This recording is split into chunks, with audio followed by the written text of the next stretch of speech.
আমরা সারা বাংলাদেশে 18 লক্ষ প্রায় 18.5 লক্ষ পিলিতে আমরা উত্তীর্ণ হয়ে রিটার্ন দিয়েছি।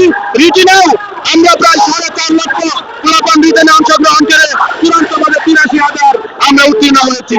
কিন্তু এনটিআরসি তার বিধি উপেক্ষা করে, তার নীতিমালা উপেক্ষা করে আমাদের প্রায় 20,000 স্টুডেন্টকে বৈষম্যভাবে ভাইভা থেকে আমাদের ডিসকোয়ালিফাই করেছেন। অথচ এই ভাইভার নিয়ম ছিল যে 40% মার্ক ভাইভাতে মাত্র 20 মার্ক থাকে, তার মধ্যে 12 থাকে সার্টিফিকেট যাচাই বাছাই এবং 4 মার্ক থাকে অ্যাটেন্ডেন্স এবং ডেস্ক আর 4 মার্ক থাকে একবারের প্রশ্ন।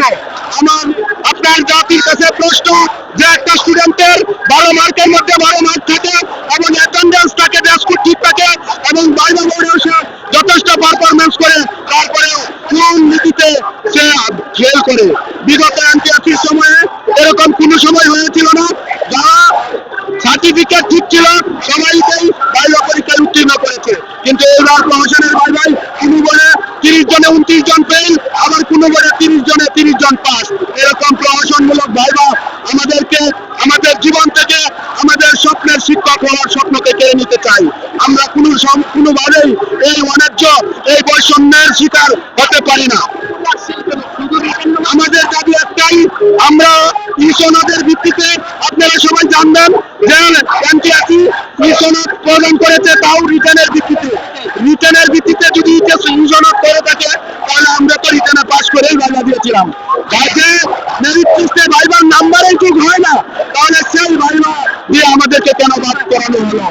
আমরা এই আপনাদের দেশবাসী এবং মিডিয়াবাসী এবং প্রশাসনের দৃষ্টি আকর্ষণ করতে চাই যে এই সনদে ভাইভার নাম্বার যোগ হয় না, সেই সনদের জন্য আমাদেরকে অধিকার বঞ্চিত।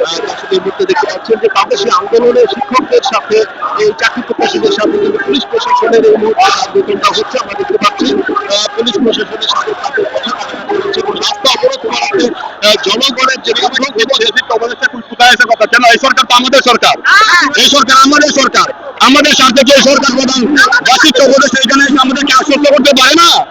এইটুকু অধিকার কি আমাদের নাই? শান্তি চালাতে হবে, শিক্ষা উপদেশটা এখানে দাঁড়াতে হবে। আমরা তো কোনো অযৌক্তিক দাবি তুলে দেয়নি তাদের সাথে। আমরা বলেছি আমরা এখানে শান্তিপূর্ণ অবস্থান করবো।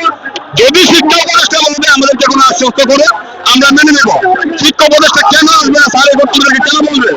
তাহলে আমরা শান্তিপূর্ণ অবস্থান কি চান না তারা? আমরা শান্তিপূর্ণ অবস্থান করে চান না, তাহলে আমরা শান্তিপূর্ণ অবস্থান নিব। শিক্ষা উপদেশটা হলাম শিক্ষা সত্য মহোদয় এখানে এসে আমরা কথা বলতে হবে, আমাদেরকে আশ্বস্ত করতে হবে, নয়তো আমরা ছাড়বো না ইনশাল্লাহ।